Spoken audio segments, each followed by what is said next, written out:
Hello दोस्तों, आप सभी का हिमाचल प्रदेश अड्डा 247 में हार्दिक स्वागत है। तो आज हम हिंदी का प्रैक्टिस सेट 4 लगाएंगे। डेली की डेली हम प्रैक्टिस सेट लगाएंगे ताकि आने वाले एग्ज़ाम जैसे Himachal Pradesh police, SSC GD, conductor का भी एग्ज़ाम आने वाला है और पटवारी की भी वैकेंसी भरे जानी है। तो इन सभी एग्ज़ाम के लिए हिंदी हेल्पफुल रहेगी। तो हम हिंदी प्रैक्टिस सेट से एक भी नंबर जो है वो आपका कटना नहीं चाहिए ताकि आप मेरिट तक पहुंच सकें। तो आइए हम आज प्रैक्टिस सेट 4 लगाएंगे। तो पहला प्रश्न है, निजत्व संज्ञा शब्द है। तो निजत्व कौन सी संज्ञा है? तो निजत्व जैसे मातृत्व जिसमें भावना प्रकट हो, तो इसका सही उत्तर होगा भाववाचक। व्यक्तिवाचक तो है नहीं, ये किसी का नाम वगैरह तो है नहीं। द्रव्य तो है नहीं, तरल वस्तु या कुछ है तो है नहीं। जातिवाचक, ये किसी की जाति की तरफ भी इशारा नहीं कर रही है, परंतु भाव का पता चल रहा है। तो आंसर नंबर बी। अगला प्रश्न है, चिरायु शब्द में उपसर्ग बताइए। उपसर्ग वो होते हैं जो शुरू में लगाए जाते हैं किसी भी शब्द से पहले, शब्द के पहले लगाए जाते हैं, और एक होते हैं प्रत्यय जो कि बाद में लगाए जाते हैं। तो ची, अगर हम इसको तोड़ेंगे तो ची प्लस रायु, ये कोई शब्द नहीं बनेगा। आयु तो हो ही नहीं सकता क्योंकि इसमें प्रत्यय वगैरह तो पूछा नहीं है, उपसर्ग पूछा गया है। चिर हो सकता है क्योंकि चिर प्लस आयु। आपको कभी भी उपसर्ग या प्रत्यय लगाना है तो शब्द को तोड़ना आना चाहिए आपको सबसे पहले। तो चिर आयु, ऑप्शन नंबर सी। अगला प्रश्न है, निम्नलिखित में कौन सा शब्द सदा बहुवचन में ही प्रयुक्त होता है?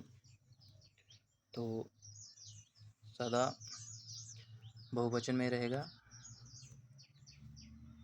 परिश्रम। परिश्रम तो कभी भी बहुवचन में नहीं हो सकता है। छाता भी नहीं हो सकता है, भक्ति भी नहीं होता है, परंतु गुरुजन, क्योंकि भक्तजन, गुरुजन, बालकगण, ये सभी जो है बहुवचन होते हैं। अगला प्रश्न है, जिस क्रिया की रचना संज्ञा, सर्वनाम अथवा विशेषण के आधार पर की जाती है उसे क्या कहते हैं? तो हम उसे क्या कहते हैं? नाम धातु क्रिया कहते हैं। Option number D. पूर्व वाली क्रिया वो होती है जो उसमें काम के पहले की होने की आशंका हो, जैसे पूर्व, पहले हो चुका हो काम। प्रेरणार्थक, जो खुद न करके दूसरों से काम करवाया जाता है। कर्म, जिसमें कर्ता, ये कर्म करने वाला हो कोई भी, तो वो कर्म क्रिया। तो आंसर नंबर डी। अगला प्रश्न है, मरने की इच्छा के लिए एक शब्द है। मरने की इच्छा के लिए एक शब्द है मुमूर्षा, ऑप्शन नंबर बी। अगला प्रश्न है, निम्नलिखित में से एक अनार्थी शब्द खग से संबंधित नहीं है, उसको चुनिए। तो खग होता है, पक्षी को बोला जाता है, तो ये तो है, इसका तीर भी है, आकाश भी है, परंतु मन जो है वो कभी भी इसका अनेकार्थी नहीं हो सकता है। तो ऑप्शन नंबर। अगला प्रश्न है, वाक्यांशों के लिए एक शब्द बताइए जो जाकर पुनः आ गया हो। तो जाकर जो वापस आया, जैसे हमारे देश से कहीं दूसरी जगह जाते हैं और वापस आ जाते हैं, नायराई वगैरह, तो उन सब के लिए एक मतलब प्रवासी, क्योंकि वो एक स्थान से दूसरे स्थान जाकर वापस आ गए हैं। अगला प्रश्न है, बरसात में मच्छर नाक में दम कर देते हैं, रेखांकित मुहावरे का अर्थ। तो इन्होंने पूछा है नाक में दम कर देना, क्योंकि अंडरलाइन किया हुआ है इन्होंने। तो सांस ना लेना, ये तो हो नहीं सकता है। सोने ना देना, ये नहीं हो सकता है। नाक में दम, यानी कि उसको बहुत ही परेशान कर दिया उसने। तो आंसर नंबर सी। अगला प्रश्न है, वाक्यांशों के लिए एक शब्द बताइए। दूर की सोचने वाला। तो दूर की सोचने वाला होता है दूरदर्शी। अगला प्रश्न है, जेतुम पेजार मुहावरे का आसन। तो हम सभी बोलते हैं ना, जैसे कहीं किसी लड़के ने कुछ कर दिया हो तो हम उसको बोलते हैं कि उसकी चित्र परेड हुई है। तो इसमें जेतुम पजार है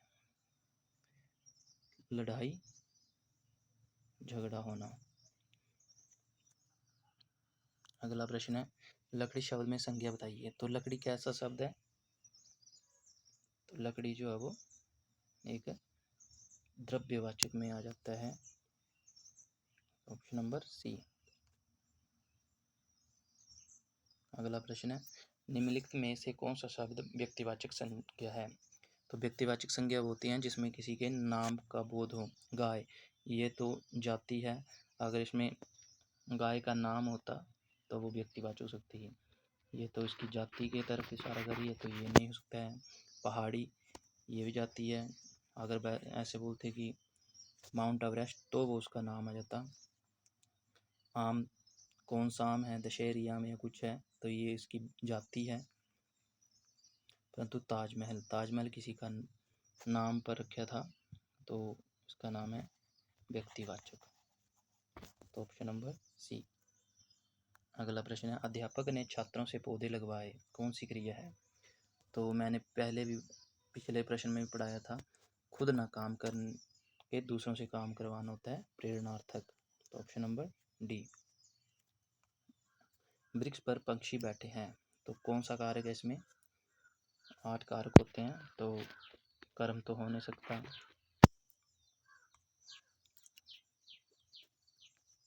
संप्रदान के लिए होता है, इसका भी नहीं हो सकता है। आपादान से अधिकरण में पर होता है, तो वृक्ष पर बैठे हैं, तो ऑप्शन नंबर डी। अगला प्रश्न है, सार्थक कर्ण वाले शब्द क्या कहलाते हैं?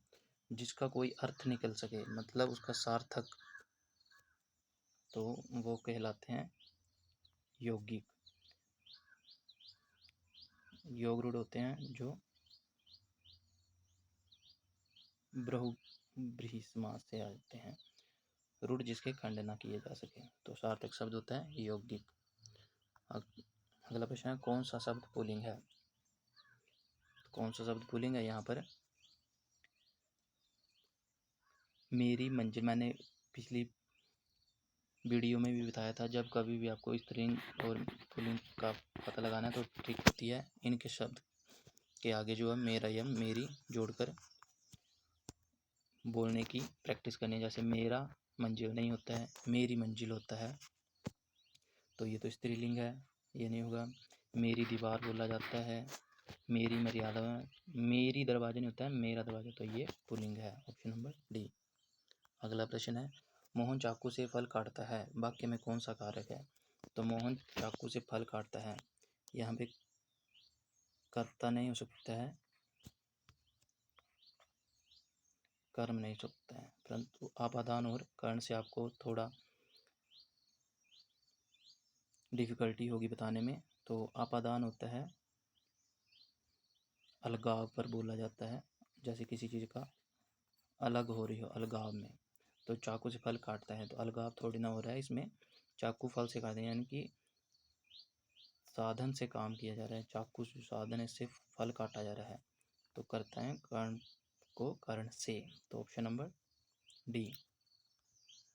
अगला प्रश्न है, सुंदरता शब्द में संज्ञा बताइए। तो सुंदरता जो है वो आपकी व्यक्तिवाचक तो हो नहीं सकती है। जाति भी मैंने आपको पिछले प्रश्न में बताई क्या होता है, परंतु भाववाचक, क्योंकि सुंदरता भाव है एक। अगला प्रश्न है, चौकोर शब्द में कौन सा विशेषण है? तो चौकोर में कौन सा है? सार्वनामिक तो हो नहीं सकता है, इसको काट देना है। संख्या भी नहीं हो सकता है, क्योंकि चौकोर बोला है ना, तो परिमाण तो हो नहीं सकता है। गुण है, क्योंकि वो चौकोर है, जैसे बोलते हैं ना त्रिकोण है, वो त्रिकोणा है, वो गोलाकार है, तो गुण है उसका, वो कैसा है? चौकोर है। अगला प्रश्न है, तो दोस्तों आज इतने ही प्रश्न थे, बाकी अगली वीडियो में करेंगे प्रश्नों को। तो दोस्तों कमेंट बॉक्स पर ज़रूर बताएं आपको आज के प्रश्न कैसे लगे, और चैनल को सब्सक्राइब करें और लाइक करें। धन्यवाद दोस्तों।